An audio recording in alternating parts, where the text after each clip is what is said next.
اعوذ باللہ من الشیطان الرجیم، بسم اللہ الرحمن الرحیم۔ میں ہوں ظاہر احمد خان اور آپ دیکھ رہے ہیں میرا فیس بک اور یوٹیوب چینل ابلاغ ٹی وی۔ آج خبریں تو بہت ساری اہم ہیں اور ایسی خبریں ہیں جو بالکل ملک کے حالات کو تبدیل کرنے جا رہی ہیں۔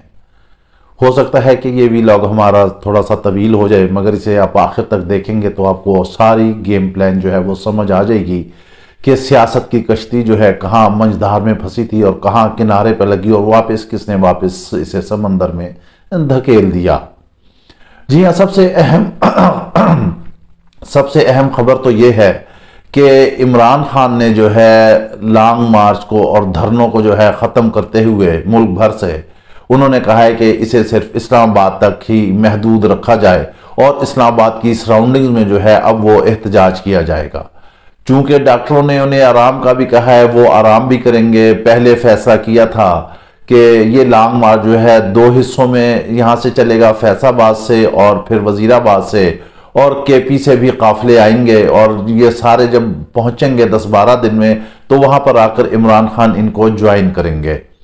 لیکن اب پھر حالات بدلے، سیاست بدلی۔ کچھ اہم ترین گزشتہ رات ملاقاتیں ہوئیں۔ ذرائع بتاتے ہیں کہ صدر مملکت بھی گئے۔ وہ جو 10-15 منٹ کا حال احوال پوچھنا تھا وہ 2-2.5 گھنٹے پر طویل ہو گیا اور بہت ساری باتیں طے ہوئیں، معاملات طے ہو چکے تھے۔ جیسے کہ ہم نے پچھلے ویلاگ میں بتایا تھا کہ عمران خان کی پہلے بھی اس رات ملاقاتیں ہونی تھیں جب ان پر جو ہے فائرنگ کی گئی اور حملہ کیا گیا۔ بہرحال یہ پارٹ 2 کا ملاقات تھا اور اس میں بہت ساری چیزیں جو ہیں وہ طے پا گئی ہیں، اور اب اسی وجہ سے کپتان نے جو ہے نئی اسٹریٹجی کا اعلان کر دیا ہے کہ وہ اب اسلام آباد کے سراؤنڈنگز میں جو ہے وہ دھرنا کریں گے۔ گو کہ اس وقت اسلام آباد کی شاہراہیں تمام کھلی ہوئی ہیں، راولپنڈی کے مری روڈ کو اور اسے بلاک کر دیا ہے، لیکن وفاق حکومت نے جو ہے کے پی کے کی حکومت کو اور پنجاب کی حکومت کو سخت پیغام دیا ہے، اور وزیر داخلہ نے کہا ہے کہیں ایسا نہ ہو کہ پولیس کے ہاتھ سے یہ سارے معاملات نکل جائیں اور عوام اپنے ہاتھ میں لے لے۔